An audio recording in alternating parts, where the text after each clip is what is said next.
Deputy Dominic Hannigan, and I understand you're sharing time with Deputies Dowds and Terence Flanagan, and the indicated times are 5 minutes, 5 minutes and 10 minutes. Is That's that right? correct, Last Corda. And thank you very much for the opportunity to speak on this bill today.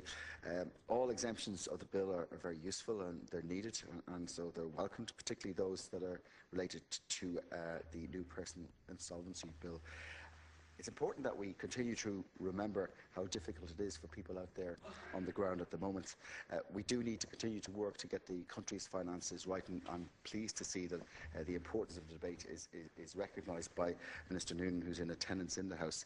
Today, in my contribution, I want to focus on the issue of pyrite and the pyrite exemption contained within the bill. And I know other speakers have spoken about it already this morning, but it is an issue that is very important for very many families across the North East region. It's an issue I've been raising with various ministers since we came into government in 2011, but it's also an issue that was raised by myself and others in the previous, in the Shannon from 2007 onwards. When the property tax was announced a few months ago, myself, the Pirate Action Group and many TDs from across all of the benches in the House called for an exemption to be made for those families who have got pyrite in their homes. So I very much welcome, Minister, the fact that you listened and that this is being put in place. And I know from speaking to homeowners that this exemption will help them somewhat as they try to deal with having the consequences of pyrite in their homes. But Minister, now that we've agreed the exemption, we need to do some further work to agree how we actually apply that. As I understand it, homeowners will need to get their homes certified by the National Standards Authority of Ireland to show the level of pyrite in their homes. The authority has previously announced new standards that it's going to use to check how much pyrite is in somebody's house, and I think they're then going to provide a certificate to people to say so.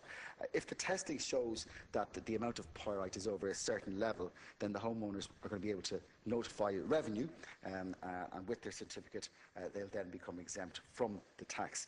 It's going to be up to the Minister for the Environment, your colleague, to show how the testing will work and also to set the levels, and that's going to be done once the amendment bill has been passed.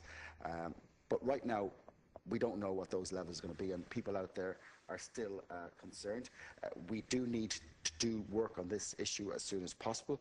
Families are very anxious about this. They're waiting for the information, and this is, as you know, just one part of the solution. The other part of the solution that is being worked on is the Pyrite Resolution Board, and I've been told by your colleague, Minister Hogan, that Mr John O'Connor, the former chair of An Bord Pleanála, has been appointed to chair the Pyrite Resolution Board. I think that's great. Now that a chairman has been appointed, we can expect to see further movement. I think it's important that myself, other TDs on both sides of the House continue to put pressure on the Minister so that the Pyrite Resolution Board is up and running and has got all its members in place as soon as possible. 2 minutes remaining, and I won't need all of that. Thank you, Last Corda, so I'll conclude now. Just to say that on behalf of people with pyrite in their homes, we very much welcome this exemption. We think it's very positive, but we haven't seen the end of the story yet. We do need to get the Pyrite Resolution Board up, running. We need people to get their certificates, and we need to clear up the whole issue about how we make restitution to people who are currently in difficulties with pyrite in their homes. Thank you very much. Deputy Dowds.